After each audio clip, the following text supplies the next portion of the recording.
February is a month that is centered around the Valentine's holiday. So, on the Unashamedly You podcast, we reserved this month to chat about all things love and relationships. Each week, we're going to have a speaker coming on that is going to be talking on different seasons that you may be in or that you may go through. I cannot wait to read all of your comments, see the reviews and messages that come in from this month's episodes. Happy month of love to all of you in the Unashamedly You community.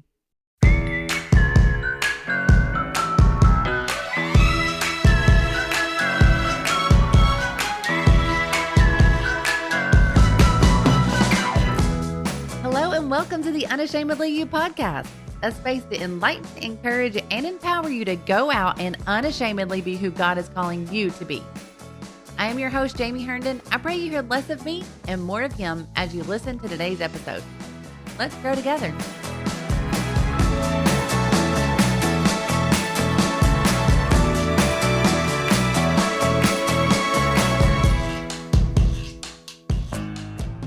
Today's guest is one of my favorite people. We have had her on the podcast previously in episodes 16 and 56. So if you have not listened to those, make sure and go listen to them after this. But it has been a little while ago, and it's past time to hear from her again.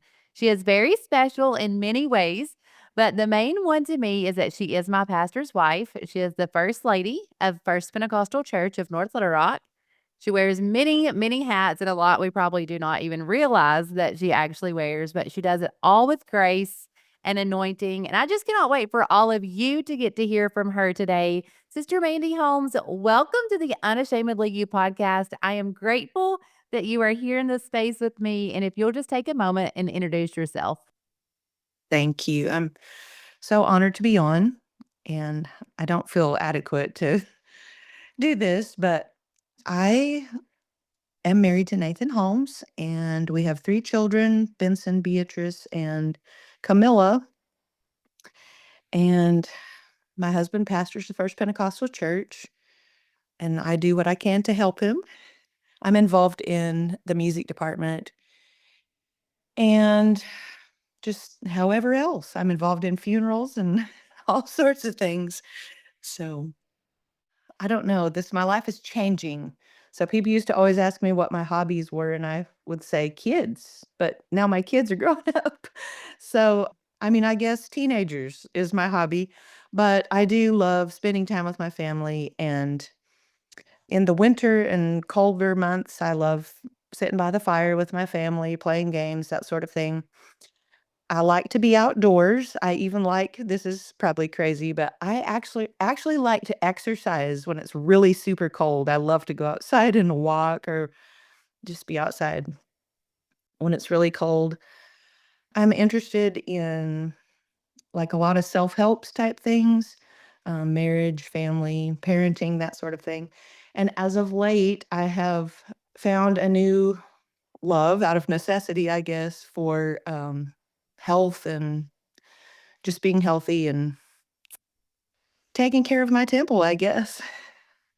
That's crazy that you said that you like to be really cold but you're from the north.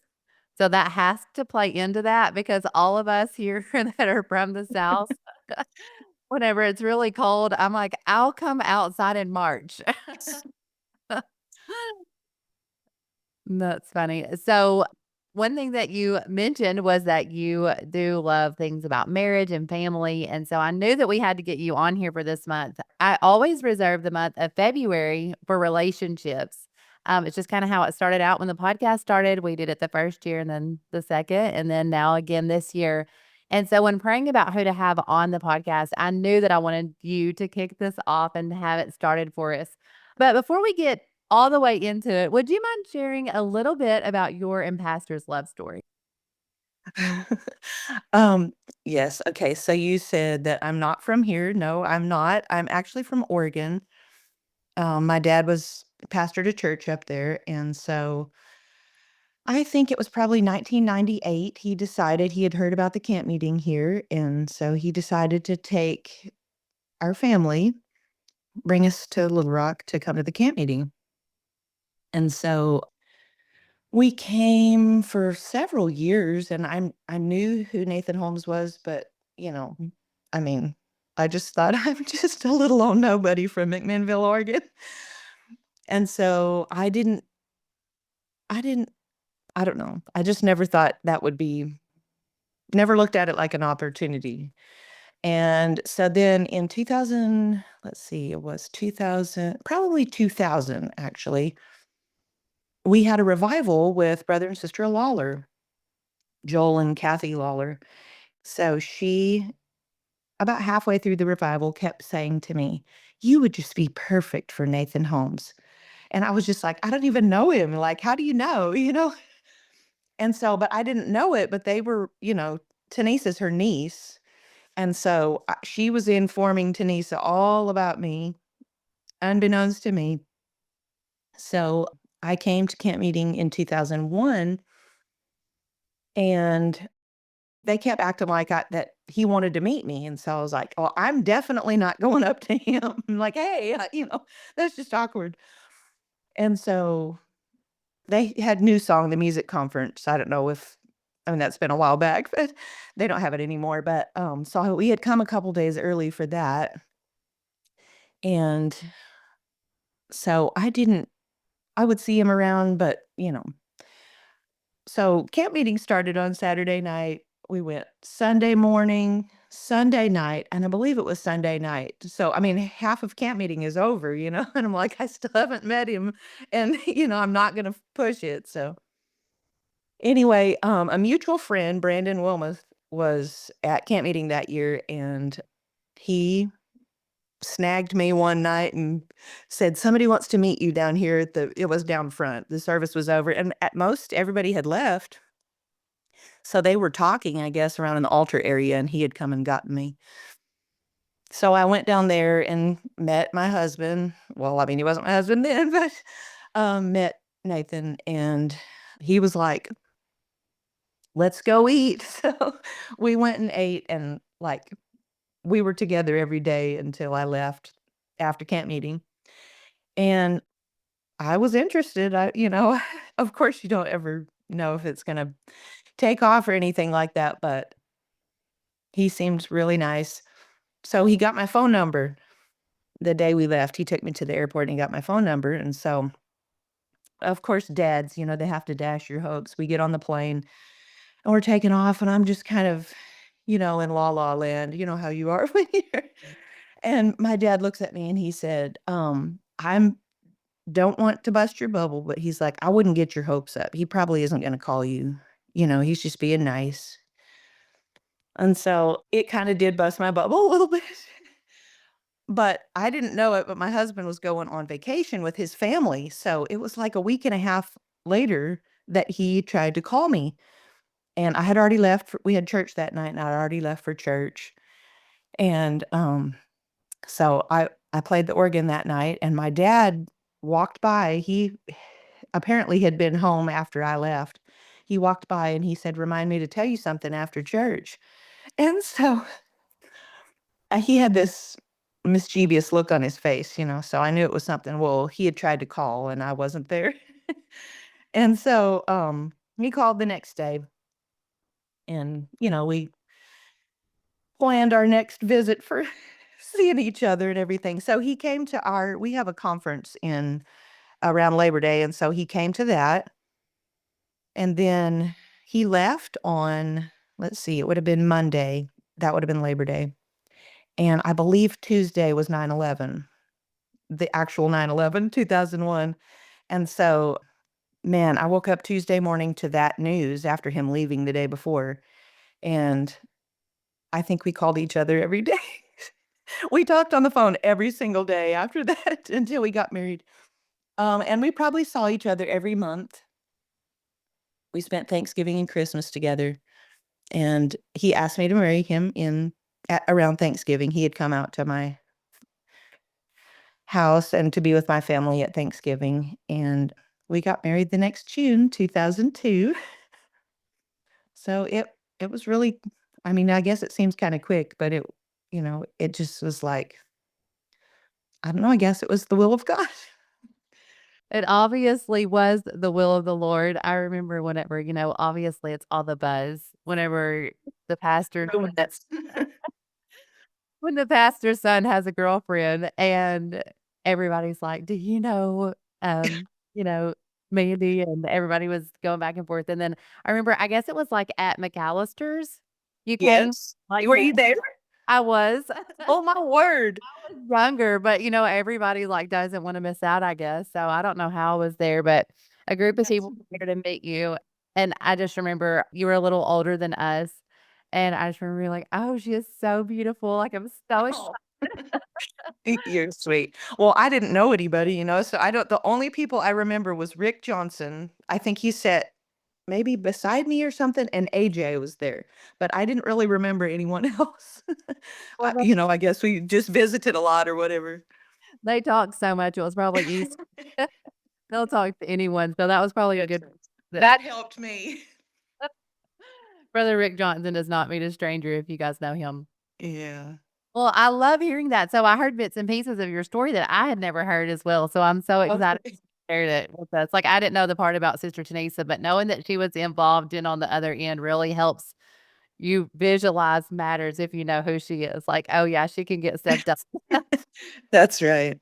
And so much fun. And then now here you are in FEC NLR as the first lady. And I'm so excited that God gave you to us.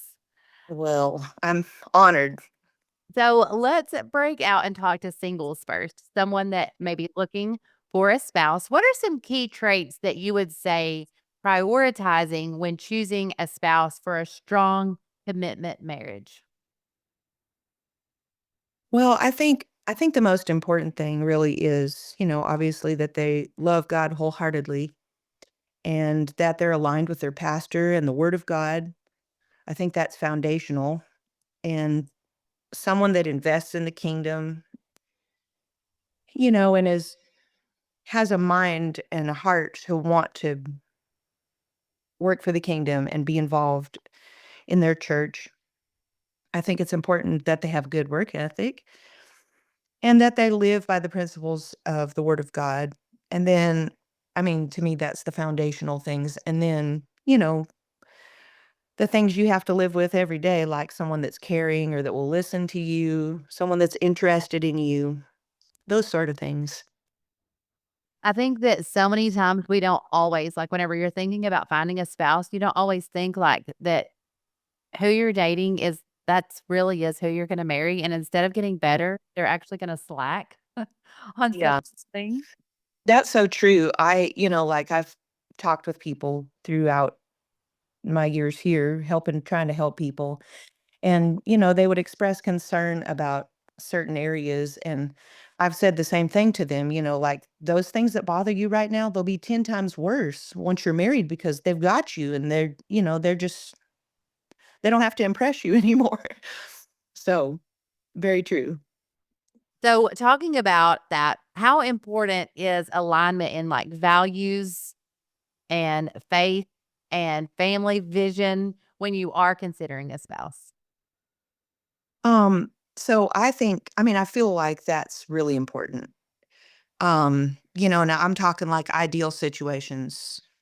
I don't know who all's listening, but obviously if you both are going to church and both putting God first in your life and praying and obeying your pastor and those sort of things, I think that's the ideal situation, but there's so many things to navigate through life that, I think if there's a lot of differences or a lot of things that you don't agree on or I think that's problematic really because you add being together every single day to that and all of life's challenges, then throw in kids, extended family and all of that. I think if you're not aligned in a lot of core values it does pose a lot of problems and issues. So I think that's really important to be on the same page when it comes to that sort of thing. What advice would you give to singles that are struggling with waiting on the right one? I know that that is a question that I get often. Something that is mentioned to me is like, I'm ready for marriage. I'm at the age where I want to find the person, but I'm in that waiting season and it's not always a fun season to be in. Well, maybe I'm spiritualizing this too much, but I feel that choosing a life partner is one of the most important and pivotal decisions in life. I mean, it really sets the course for what your life is going to be. So, I don't feel like it should be a hurried decision. And you're talking about singles that have waited. But, we have to take into account too that God has a plan, and sometimes that plan takes some time to play out. So we have to wait on God's timing. Um, but I would say to continue working on yourself, busy yourself in profitable endeavors, whether that's furthering your education or serving in different areas of your church. I know, like, I graduated and I was out of school for probably 7 years before I got married. And I, of course, you can't sit idle for 7 years because you're waiting on the right one. So I quickly had a, you know, full schedule. But I got the certification to be able to teach in our Christian school. And so I did that. And then I was involved in the music. But my dad was he was my pastor. He was I think this is really wise of him, but he didn't want people to just see me in a leadership position and think, oh, she graduates and he gives her really amazing position all of a sudden just because that's his daughter. So my job that kept my feet on the ground was I cleaned the church. So I would vacuum and dust everything in the auditorium, and then I cleaned the bathrooms, and every week I cleaned the church. And then I taught school and was involved in the music. So, I think that's important. I feel like it was a time where I learned things, like when you're in school, you're book learning, but then when you get out in the real world, like you're learning how to work with people and get along with people and how to prioritize and manage your time and all of that sort of thing. So, I think all of those are important. Obviously, anybody that has a job has to manage their time, but I'm talking about, what can I do bettering myself to prepare for marriage?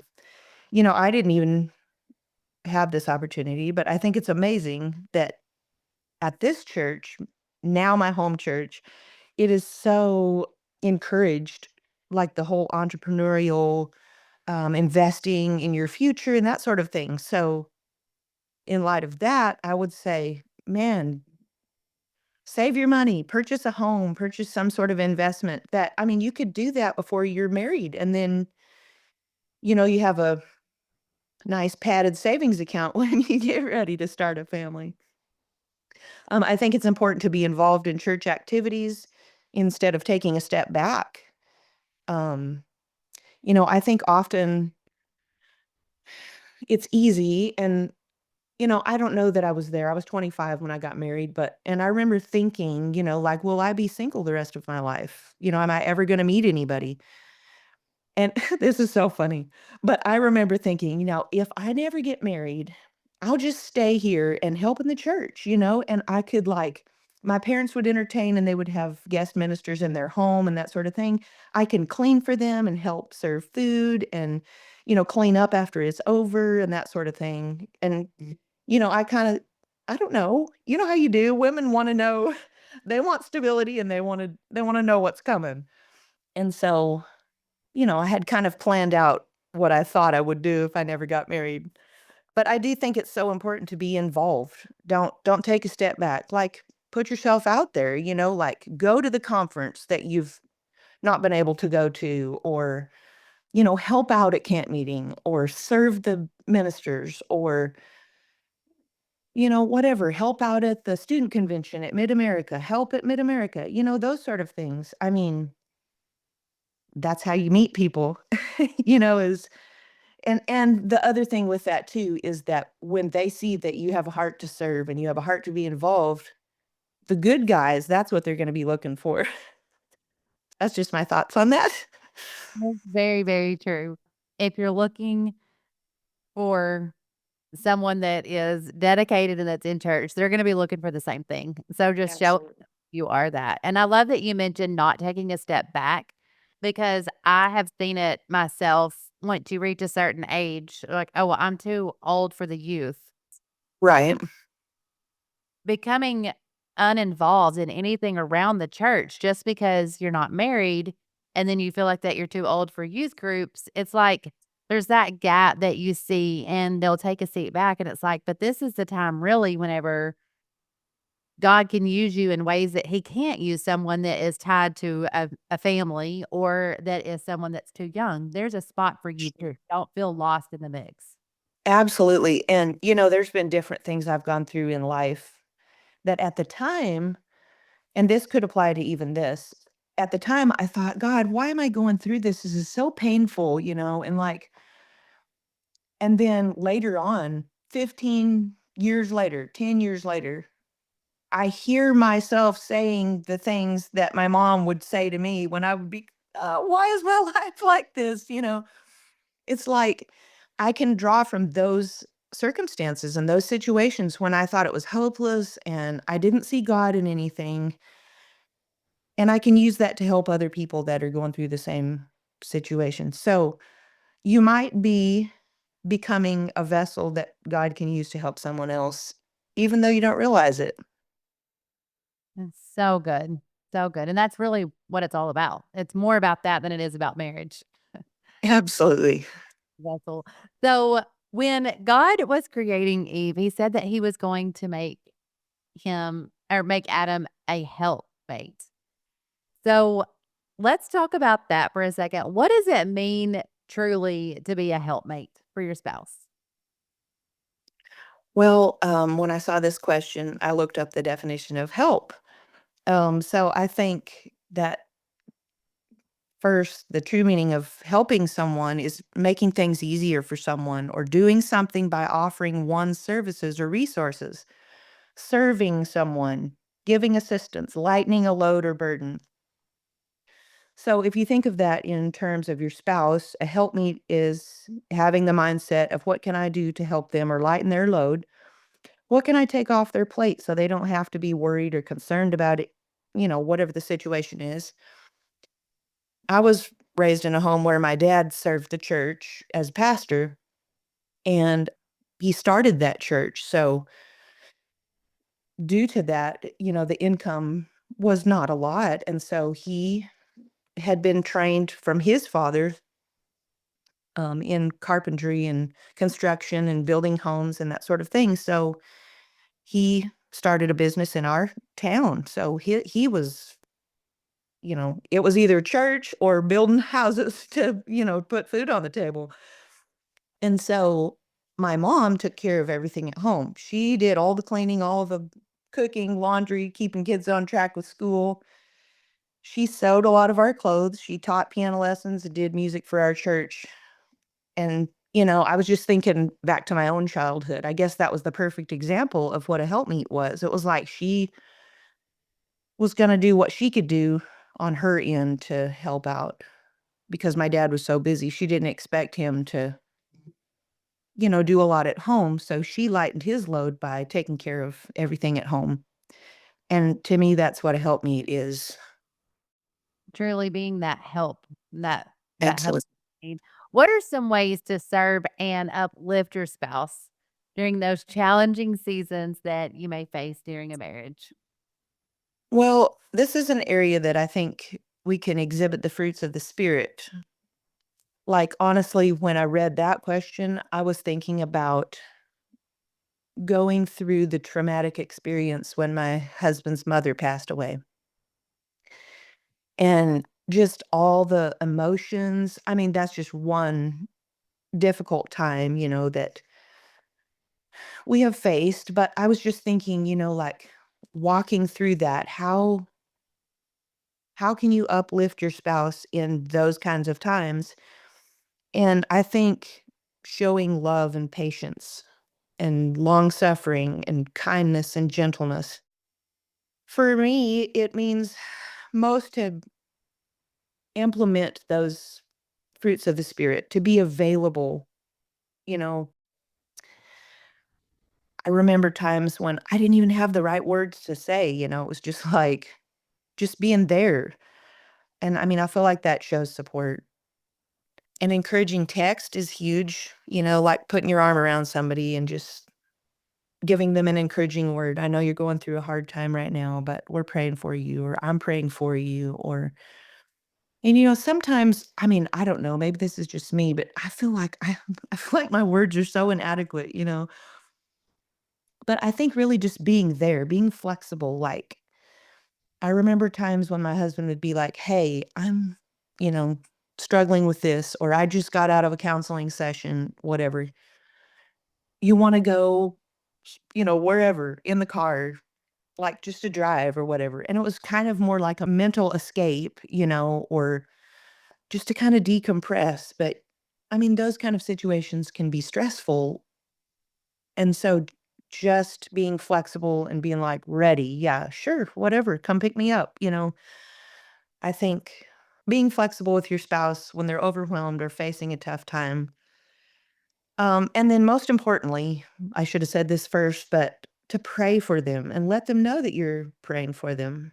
Like, I mean, there's been times I've texted my husband and been like, "I know today's hard. I'm praying for you. I love you." Just stuff like that. Just letting them know that you care and that you're not going anywhere. You're just there for the long haul. Another situation recently my husband was dealing with, and he said that he felt to go on a 52-day fast. And so when he said that, I was like, I just told him, I was like, you know what, I'll do it with you.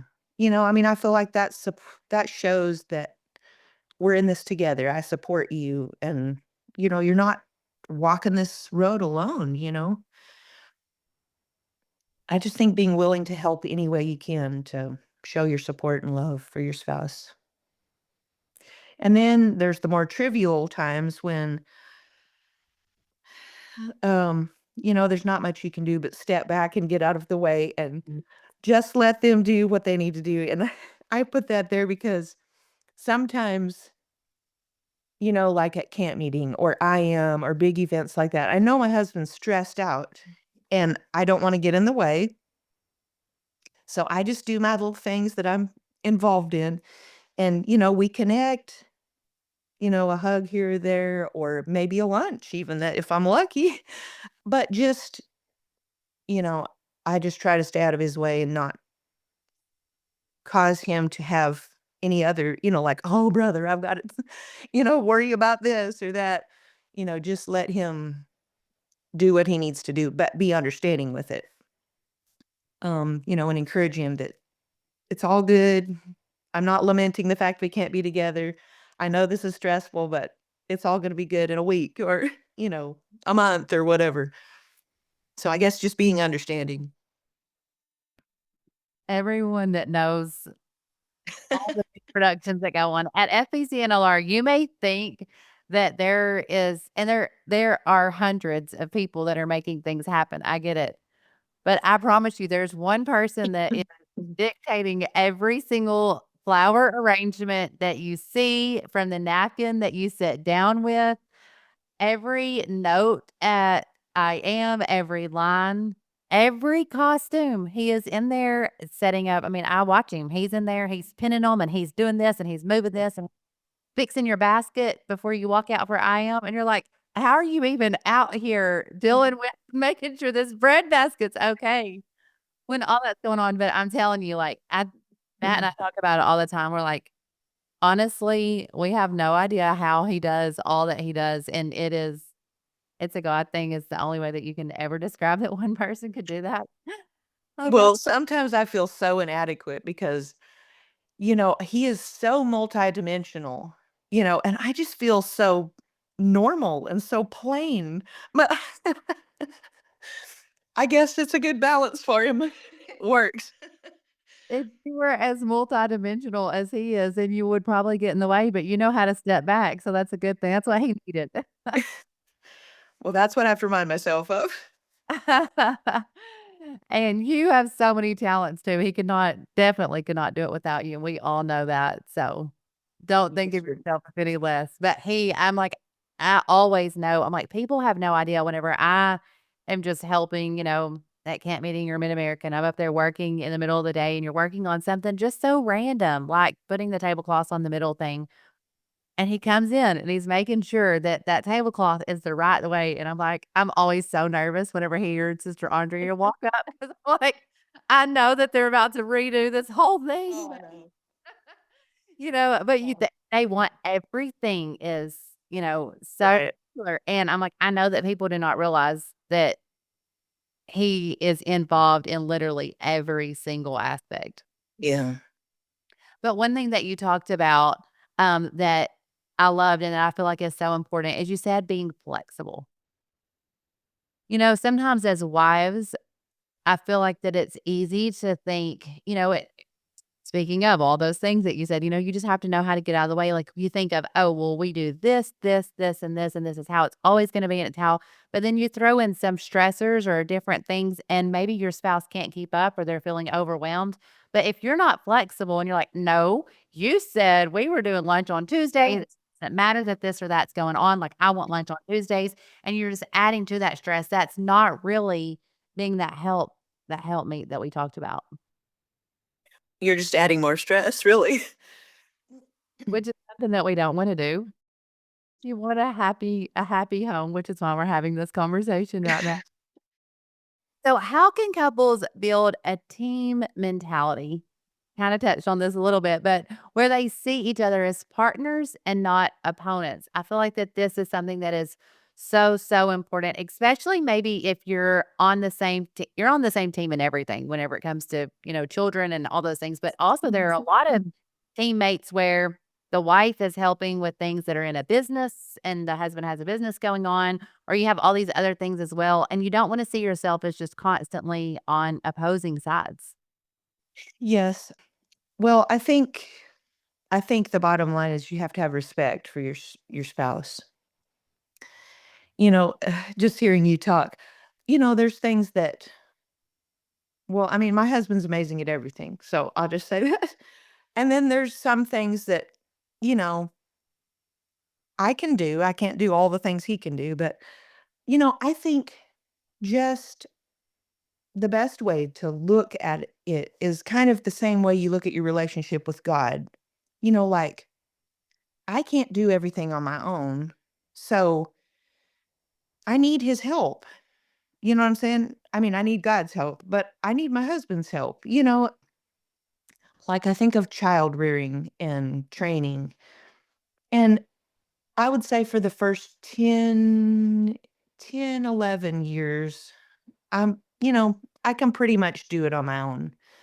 But man, when those teen years hit, they'll pit one against yeah, they'll pit one against the other and like and I'm just being really honest. I think any kid does this, but sometimes I feel like the biggest dork, I'm like my kids will talk me in circles and act like I'm don't have any sense. So I have to pull rank sometimes, and I'm like, "Okay." I call my husband, I'm like, "Okay, this is the situation. Am I handling this right or am I off base?" Like, am I losing my mind or am I just being a 47-year-old woman? You know what I was I mean, I don't know, I feel like I'm pretty even keel until the last couple years, and maybe I'm not, but maybe it's the teens putting me through that. But I would wanna be balanced and, I wanna give them freedom but at the same time, they can't take advantage of it, and so sometimes I have to pull rank and be like, "Hey, we need dad to step in here, and whatever dad says is what it is?" So you were talking about that's in child rearing. But both spouses bring different things to the table. Some have strengths in some areas and others are weak in other areas. I saw a thing on Instagram. I was actually looking, trying to find it. But the guy was saying that pretty much why God puts you together is because the areas that a husband is weak in, the wife might be strong in, and the areas the wife is weak in, the husband's strong in. So it's like a puzzle, and you put it together, it makes a beautiful picture. Well, you can't be fighting over who's better at this and who's better at that and be in competition with each other, trying to do the same thing.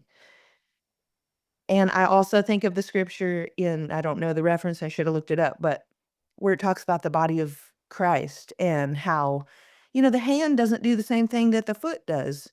And really, marriage is likened so much to the body of Christ, the church, our relationship with God, and all of that. So, I mean, I'll be honest with you, I think that was probably a struggle when we first got married.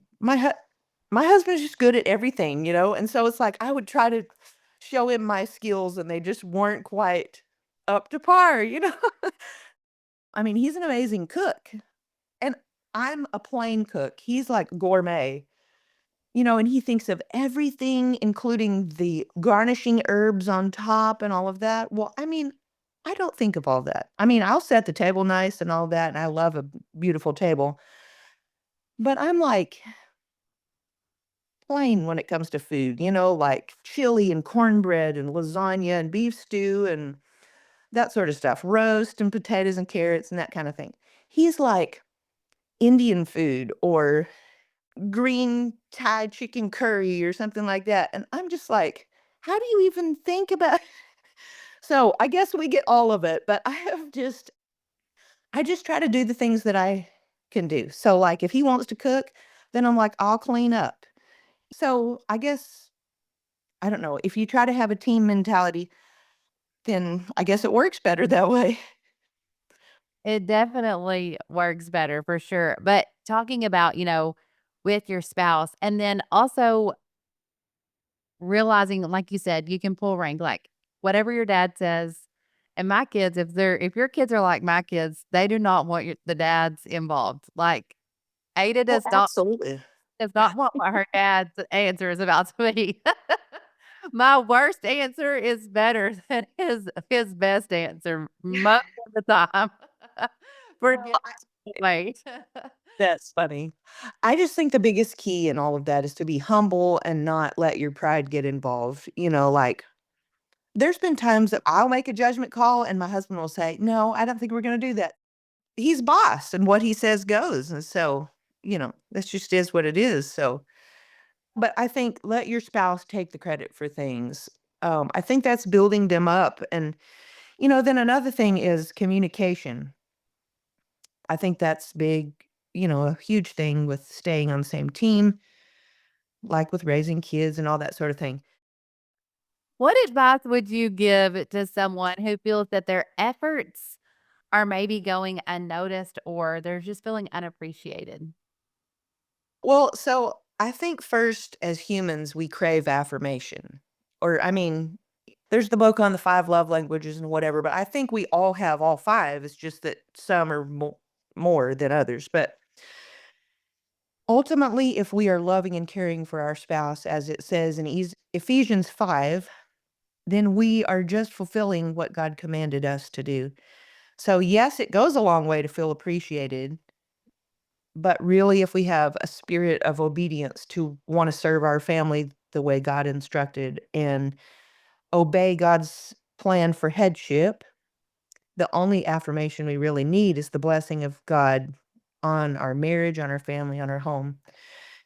But secondly, I would say that affirmation is nice and saying anything negative, like I'm only speaking from the wife's standpoint, so I don't know. You have to interview my husband for his take on all this, but I would say that saying anything negative, like, "You never do da da da da," whatever, or "I always do so and so for you, and I never get, a thank you," or whatever.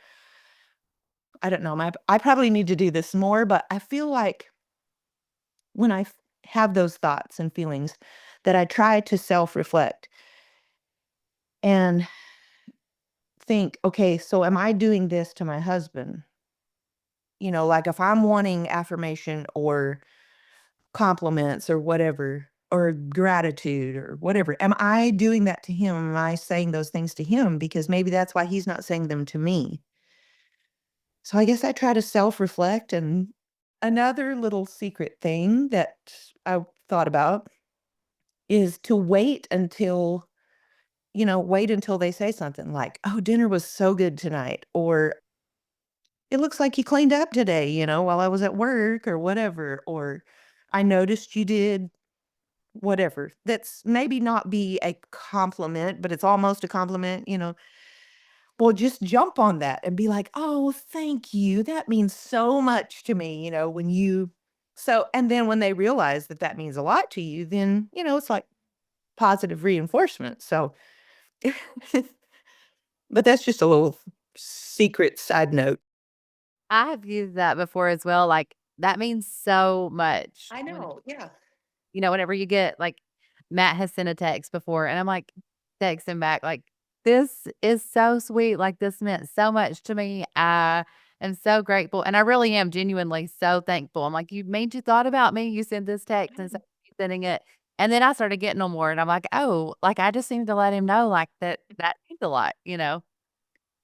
This may go more towards pastors' wives or someone that is in the ministry, but how can wives support their spouse's calling or ministry while also maintaining their own identity? Like you talked about that you do other things in the church as well, and being able to stay true to yourself and true to your calling and what you do, along with being a support and a help to them. Okay, so there are times, yes, I'm involved in music and I'm involved in whatever, but there are times when they'll say, "We need you to do so and so tonight," or "Can you play tonight?" or "Can you sing this song tonight?" And I will say, when I can commit to do something, I do it as best I can. If I can do it and it's in my power, I say yes. But there have been times when I will say, "I'm supposed to be in a counseling appointment with my husband at such and such time, so I wouldn't be able to be in music practice." So I feel like that's a way that I can put his need in ministry, that comes first. I don't have to sing. They can get anybody to sing. They can get anybody to play, but he needs me, so here I am. So, but I do feel like that was to answer what you said, but I do feel like that it is important to remember the order of headship. Your husband is the head. While we each have our own identity by our choice of coming together, we're joining our endeavors. Biblically, the husband is the head of the wife. I feel that women can be used in different areas, but also under the headship of the husband with a submissive spirit. So I guess basically like what I just said, like if he needs me, that comes first. If the husband is the spiritual leader that he is instructed to be, he will support and lead his wife to achieve the areas of which she has a burden. So, like, my area of involvement has been music and helping with that because I was just raised that way and took music lessons and directed the choir and, you know, all of those sort of things. So I feel like I enjoy it. It's my burden. It's a way I can be involved. But there may be someone that doesn't know the first note on a staff and, but they have a burden for ladies ministry or outreach or I don't know, hospitality or whatever. I think a lot of it is just I think it's one of those things that you have to keep trying to achieve every day. You know what I'm saying? Like life can crowd in. And so I'll say this as an example. I am very uncomfortable to get up in front of a big crowd to speak. I can sing and I'm nervous every time I sing, but I've done that. So I feel comfortable doing that. But to talk in front of people is not, I'm not comfortable doing that. I mean, I have done it, but I was always taught to not say no. Like if you're asked to do something, if it's within your power to do it and you can do it, yeah, you might be a nervous wreck. You might, swallow mid word because you're so nervous. But if you can do it, do it. So I was thinking back to when Sister Mayo asked me to speak up at that ladies' conference in Branson, the WPF. Well, my husband just worked everything around so we could go up there and he could go with me, and he got a room, and, and then he came up there and stayed. The kids came up, and then so I felt like that's not my deal. I mean, to talk is not my thing. And it wasn't even something he didn't even have to go up there, but he chose to come up there with me. And I just think but I try to do the same thing for him also. Like if he has to go somewhere to preach, I don't always go because sometimes somebody has to stay home and make sure everything runs smoothly. But if he expresses, I would really like for you to go, I try to do my best to do that. Life can crowd in, and usually whatever's screaming the loudest, that's what we give our attention to. But I think if you make time to prioritize your spouse and their needs and wants, and I will say this, so this is not ministry related, but I think that is fundamental really of a good marriage is prioritizing your spouse. Like if there's something that, if there's something they want or something they need you to do, just put them first. And I remembered something in taking these notes that there was a lady that she was a medical caregiver around the time that Benson was born. So that's almost 19 years ago. But I remembered something she told me, and I I don't know, I've gone back to it multiple times. She's not in church. In fact, she's separated from her husband. But she said to make sure that you always take time to prioritize your spouse. Your spouse should be your best friend because one of these days your babies will grow up and leave home. And if you have not cultivated your relationship and friendship with your spouse when the kids leave home, you will discover that you don't have anything in common. You've grown apart because the kids were the common ground. And so I feel like that, yes, it's important to make sure that you don't just neglect your kids and go off and because you want to go, go, go. But if that means a lot to him, then that should be your priority. And I guess I say that from a ministry standpoint because that's all I have to draw from.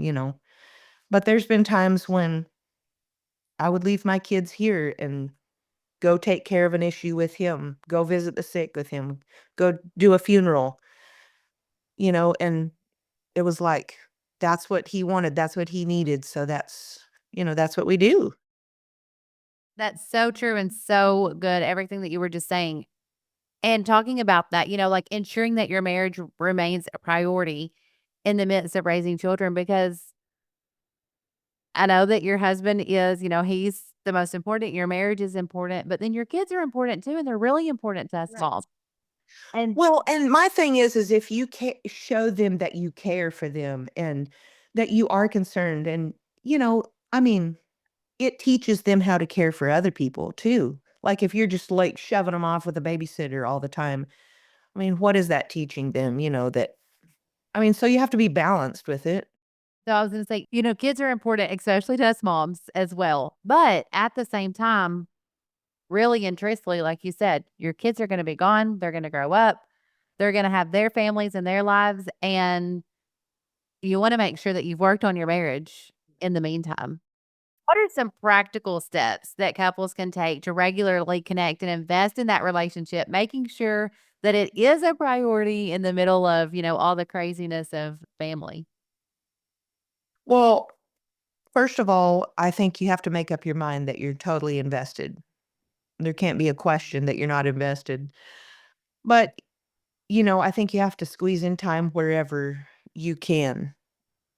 So, my husband and I, sometimes we can't, it's not feasible to take a date night every, whatever night. Most of the nights in our week are full of, you know, Bible college or church or choir or youth or so, A lot of times we'll do lunches together. We'll meet up for lunch. But now that the kids are in the youth group, we can do Friday nights.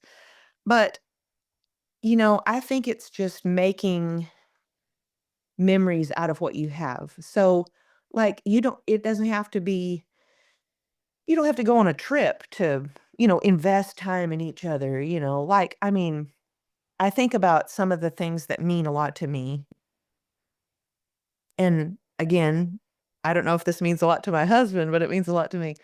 But, he'll sit with me in the morning sometime for 10 or 15 minutes and we'll have a cup of coffee together. That's been 22 years in the making because he used to be so fast paced, like in his mind, he was like he couldn't sit still. He had to go, go, go. Well, he's come to realize that that means a lot to me. So a lot of times in the morning, if it works, have the first cup of coffee together and then he goes on and I do my stuff. That type of thing. It's not some fancy dinner with reservations and the whole evening, or it's not a trip, some exotic thing. It's just these little nuggets and little spaces of time here and there that, are investments. I mentioned at the very beginning that I love to sit by the fire. Well, he enjoys that too. So Sunday nights, he always fasts from Sunday lunch to Monday lunch. So we'll come home and I'll make him a cup of hot tea and we'll sit by the fire together while the kids are doing their thing and then they come in and go to bed. But, those little times, and you don't even have to say anything, but you're investing in your relationship, making them a priority, take walks together, cook together. I mean, that's investing, learning how to get along with each other. He cooks, I clean, or whatever. So I guess it's just those simple things. To me, that's investing in your marriage. And then, I mean, if you have time and money to do the, fun trips or whatever, that's amazing. I think a lot of times social media has it to where you think that you've got to have it this certain way and it's got to be all these big things. But whenever you were just talking about that and you were saying, it's these little bitty investments, my mind went back to it's like a savings account. People always you want to have, 50,000 in savings, 100,000 in savings, but you never want to put $10 in there. 'Cause it just seems inadequate, like, what's $10? Like, that's not gonna do anything, but $10 over time is 50,000 and 100,000, like, it takes time, but those investments put in adds up, and it's that lifelong commitment of those little bitty investments that you've done. It turns out into something that's beautiful, and it's what you wanted. But it was Yeah. those little investments that you took the time for. Matt and I, we try to go to lunch together a couple of times a week, and that's something that it means a lot to me, it means a lot to him, and I always make sure, like, that I get dressed, like, I don't wanna look frumpy and I'm meeting him for lunch and, like, I just, rolled out of Mhm. bed to get there. It's like I try to invest in myself and to make it look like I want him to want to meet me for lunch, and I want him Yeah. to feel special and for it to feel like something that I got ready for and that I Sure. wanted to be at. And it's those little bitty investments that turn into right now, that doesn't seem like it's that big of a deal. You met him for lunch. But over time, it's gonna be something that is exactly the marriage that I wanted. Right. It made me think of recently, he was invited to take care of something in an evening, and I don't know, I feel really, protective of my evenings because there's not very many of them that there's nothing, scheduled, and so, he told me, he was like, "You don't have to go with me if you don't want to or don't feel up to it, I can take care of it." And I said, "No, I'll go." And so, we ended up meeting up there, and he was kind of teasing me about going or not going or whatever, and I said, "Well, if it means that I get to be with you, I don't necessarily I mean, I wouldn't necessarily want to go to this thing with you, but if it means I get to be with you, then I'm glad to go with you," you know? So, I guess that's an investment. That's true, like when Matt needs to go look at some land or do Right. I'm like, "No, I do not wanna spend 2 hours there and 2 hours back." But it is 2 hours on the road with you, and I'm glad that I get to be with you Not necessarily that I'm spending all day to look at land, but that's okay. Well, and sometimes those little trips like that that are not, you know, big and elaborate or whatever, but, those can be the most memorable. You stop and get coffee or you stop and have a little dessert somewhere, and then, you know, you're just making memories. So true. What is some practical advice that you may would give to couples that are facing a difficult seasons where giving up, it seems easier than just pushing through that season? Well, first of all, it's never God's will for you to give up on your marriage. And nobody said marriage was easy, but prayer and maturity and self-control and understanding and communication can help you get through any of those difficult times. I think you have to be determined that you don't give up on each other. A successful marriage cannot come about if one or both parties is selfish. That's another thing to me, that if only one in the relationship thinks of themselves, it's a recipe for disaster. Marriage is about serving your spouse and understanding your spouse. It's not about me. It's not about what I want. I mean, I could pitch a fit, but it's about, like, what is best for both of us. We started the whole podcast talking about what a helpmeet or helpmate is. You can't help others if you're only concerned with yourself. So, you know, to a person that's challenged or struggling, or, they can't seem to get along, or you have to try to put yourself in your spouse's, like, see things from their perspective. Sometimes the best thing to do is just to be quiet and not continue the argument. I thought of that message that pastor preached, and I was trying to find the scripture. I can't He sent me the reference, but it's on my phone, and I'm in the middle of this, so but where he talked about putting up, forbearing one another, and that means to put up with. Sometimes things can seem so challenging, or you can feel like they just don't understand me, or they don't understand my perspective, or but you know what? Sometimes you just have to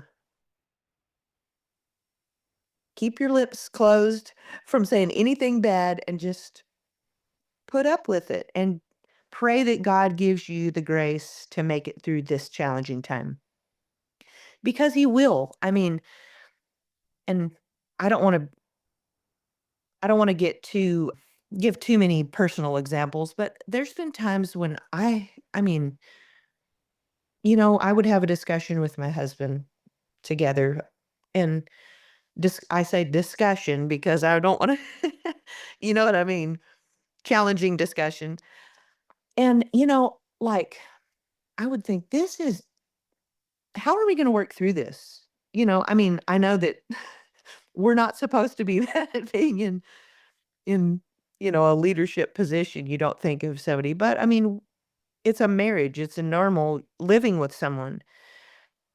You have to work through those areas. You can't give place to the devil. I mean, the Bible says that. So you have to have a mindset that I'm not giving up on this. And yes, it might be difficult, but you can pray through anything. You can And I think I said this earlier, but I try to always think about the things that I'm doing, like, what am I doing that is causing this? Or am I doing something that's causing this? And I think if both spouses come from that perspective, then I think you can work through anything. Talking about that, give some examples of how somebody could develop that perseverance, personally working on themselves so that they bring the strength into the relationship whenever sometimes the strength may not be coming from both sides. So how can they can be strong and try to carry their marriage through? Well, it's inevitable that there will be challenging times in a marriage, but My husband and I both come from deeply committed and devoted parents. His parents were, you know, had that kind of relationship. My parents had that kind of relationship. So that's what we have for an example. But I remember my parents overhearing them say to people, or they would say it even in our home, that no matter how hard it got, that they never let the word divorce enter their vocabulary. That was not an option.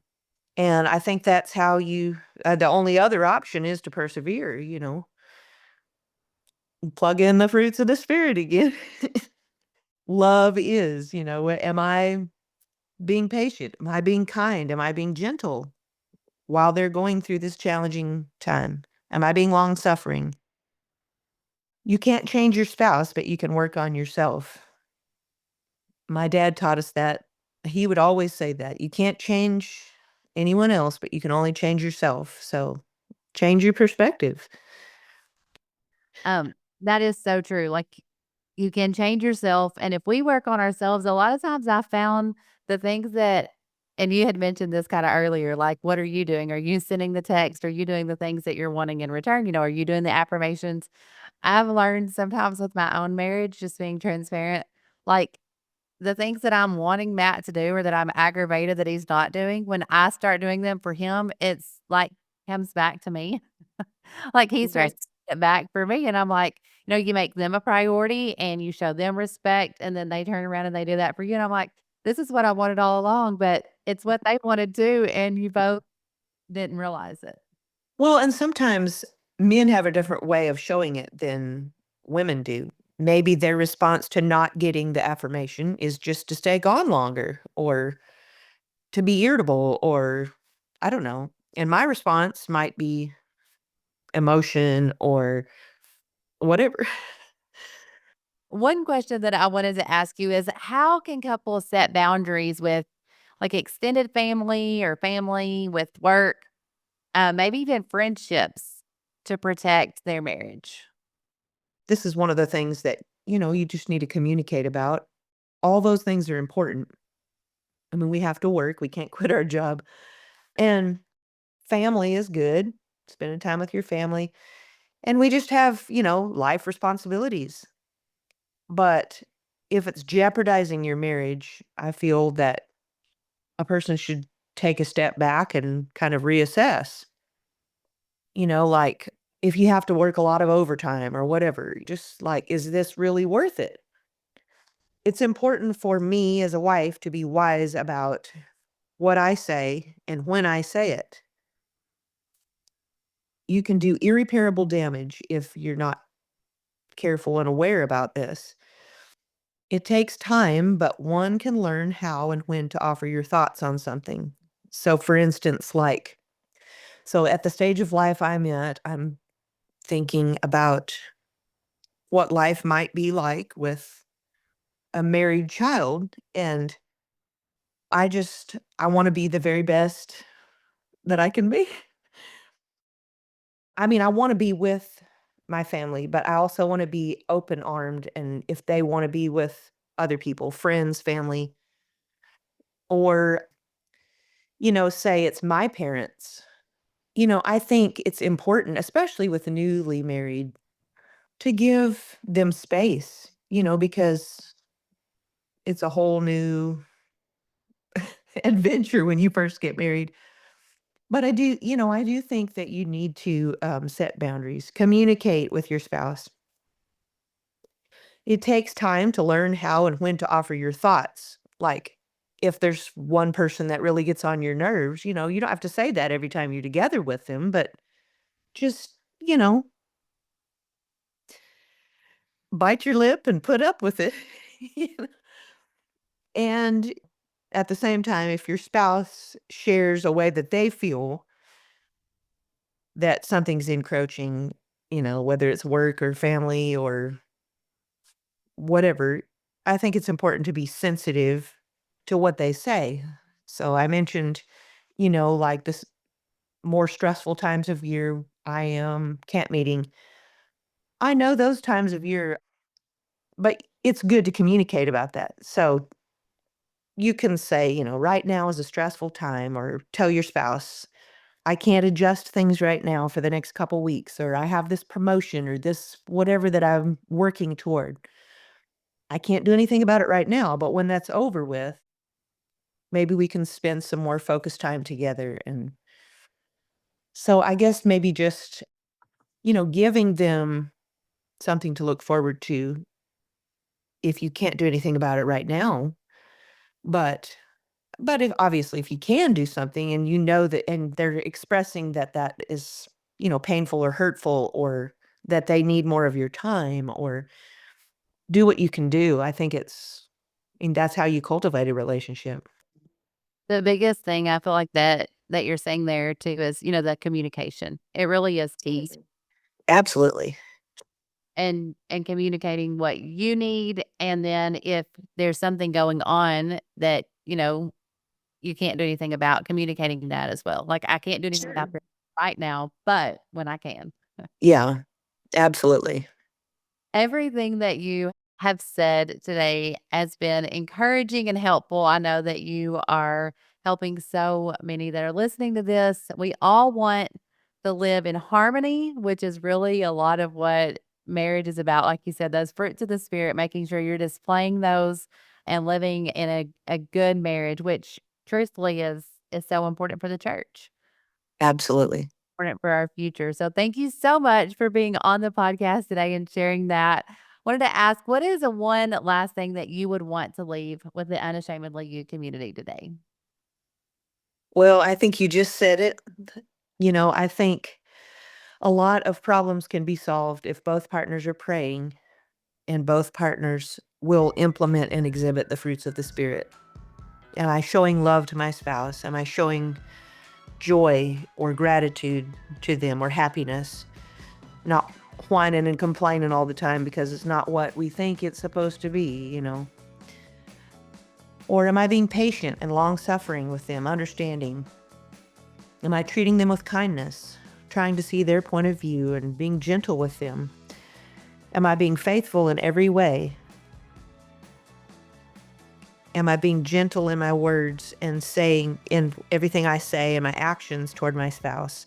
And am I exhibiting self-control, not allowing the world or friends or family or even children to come between me and my spouse?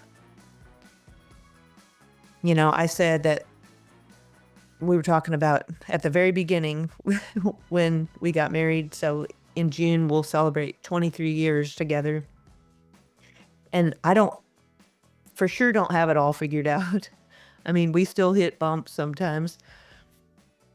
But I think if you're determined to work through those issues and understand each other and be patient with each other, I think when you come out on the other side, that your relationship is deeper, and it deepens, it just deepens your union. It's just beautiful, I think. It gives it kind of a depth and a new dimension that grows through the years. Which is what we all want, to make those investments into our marriage and to exude the fruits of the Spirit, which is something that I know I need to work on. And I'm sure those of you that are listening to this are thinking the same thing. So I know that you have blessed and helped so many that have listened to this. Thank you so much for being on the podcast with me today. It was an honor to have you. It was an honor to participate. Thank you for asking me. Thank you for listening to another episode on the Unashamedly You podcast. If this podcast helped or blessed you in any way, we would be delighted if you would leave a review over on Apple or Spotify, tag us on social media, and tell your friends. We love when someone lets us know they are listening because a friend referred them to our podcast. Go be unashamedly you.